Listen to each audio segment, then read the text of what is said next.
Hello everyone and welcome back to another video from Wake&Tech. In this video, I'm going to show you how to change the language within the Vinted application on your smartphone. So let's get started right away.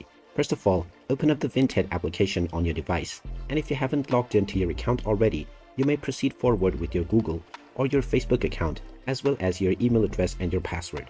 After logging in, you will be taken into the home page, from which you can start shopping right away. Now, if you wish to change the language that is used within the application, then within the login screen, you will also find this option at the top left corner. But if you missed this, then even after logging in, you can tap on the profile icon at the bottom right corner. Now, from the profile page, scroll down and tap on Settings. And now from the settings page, you will see your app's language. You can just tap on it to see the various different languages that are available. Then from this list, you can simply tap on your desired language and it will be applied to your application right away.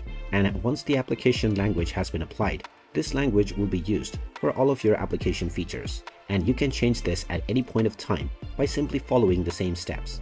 And there you have it. That is how easy it is to change the language within the Vinted application.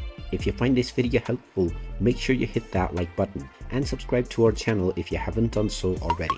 Also ring that notification bell to never miss another update from us. Thank you for watching and I will see you again in the next video.